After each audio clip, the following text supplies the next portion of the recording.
Good morning, students. Beta, today we are going to start our new chapter of history, the Vedic Age. जैसे ही बेटा जो Indus valley civilisation थी वो and हुई तो a number of rural settlements came up afterwards. उसके बाद बहुत सारे rural settlements I. Around the same time a new group of people the Aryans arrived in north west India. उसी time पे एक पीपल का न्यू ग्रुप आया जिसको द आर्यंस बोला गया नॉर्थ वेस्ट साइड पे. इसी को द वैदिक एज बोला गया. उन्होंने जो वैदिक पीरियड है उसको टू पार्ट्स में डिवाइड किया, द अर्ली वैदिक पीरियड और later Vedic period.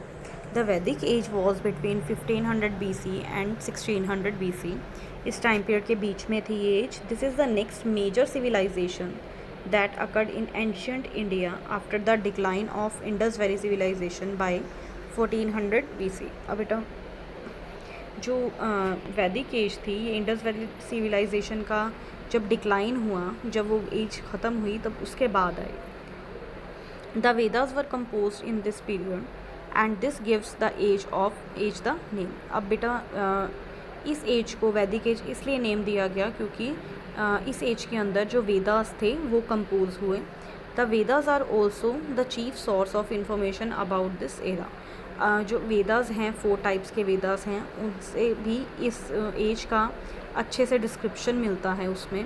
The Vedic age started with the coming of the Aryans और इंडो आर्यंस. ये एज आर्यंस और इंडो आर्यंस के आने के साथ स्टार्ट हुई.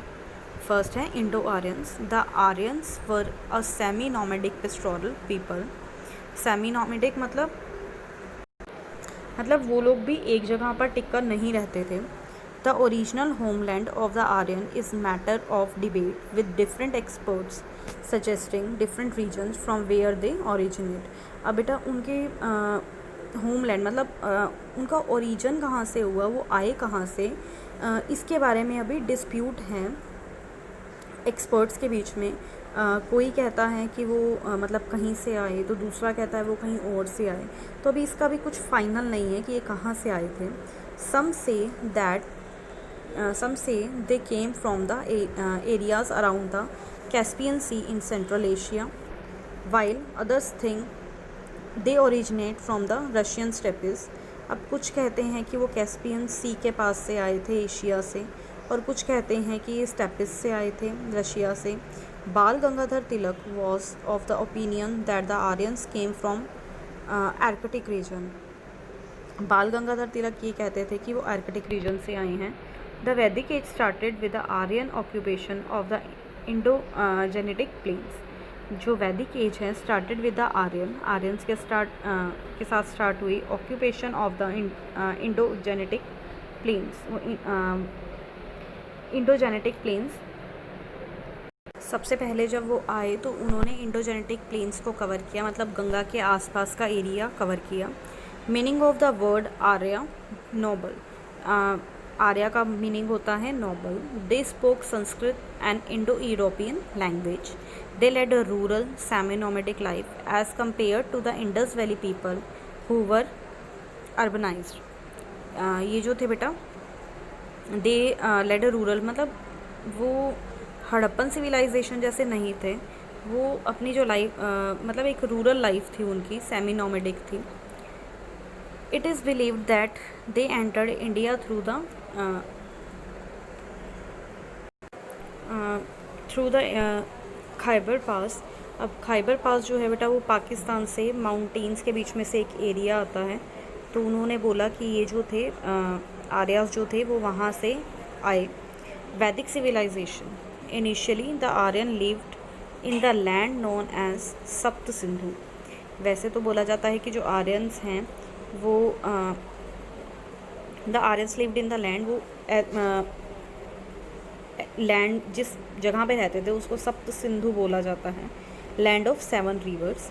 These 7 rivers were Sindhu, Indus, Vipas जिसको ब्यास बोला जाता है, विताशा, झेलम, परुशिनी, रावी, अशिकनी, चेनाब, शतुद्री, सतलुज एंड सरस्वती, ये 7 रिवर्स थी। द अर्ली वैदिक पीरियड। पॉलिटिकल स्ट्रक्चर, अर्ली वैदिक पीरियड की पॉलिटिकल स्ट्रक्चर हम देखेंगे। Monarchical form of government with a king known as Rajan.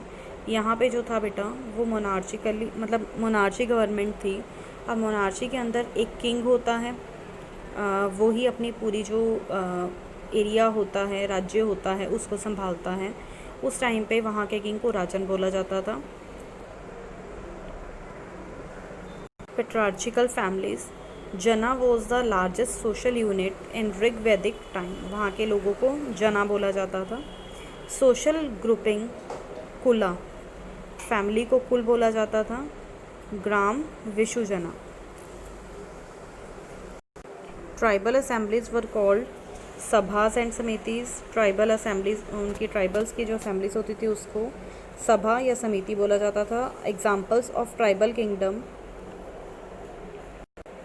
Examples of tribal kingdoms Bharatas, Matsyas, Yadus and Purus, ये होते थे उस टाइम पे tribals.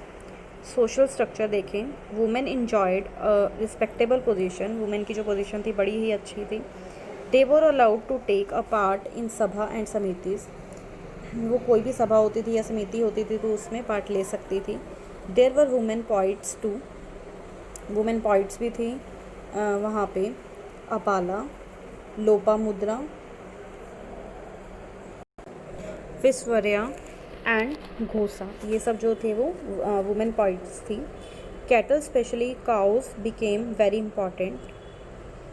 Monogamy was practised but polygamy was observed among royalty and noble families. Monogamy होता है बेटा एक ही सिंगल मैरिज, एक मैरिज करना। तो उस टाइम पे यही देखी गई है, मोनोगैमी ही देखी गई थी। लेकिन कहीं कहीं पे जैसे रॉयल फैमिलीज़ होती थी या नोबल फैमिलीज़ होती थी तो उसके अंदर पॉलीगैमी मतलब एक से ज़्यादा भी शादियाँ करते थे। There was no child marriage, child marriage का नहीं था ट्रेंड उस टाइम पे। Social distinctions existed but were not rigid and hereditary.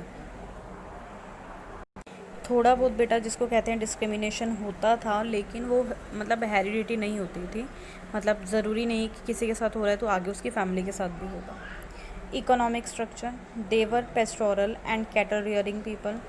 वो कैटल रियरिंग करते थे। They practised agriculture. They had horse chariots, horse chariot मतलब रथ जो होते थे।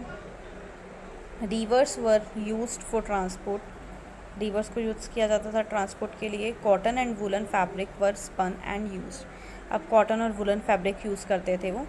Initially trade was conducted through the barter system but later on coins called Nishka were in use.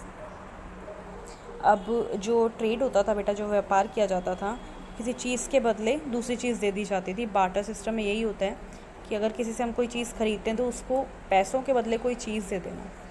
But later on coins Nishka were use, लेकिन थोड़े time बाद coins आ गए थे तो वो भी यूज़ करते थे वो ट्रेड के लिए।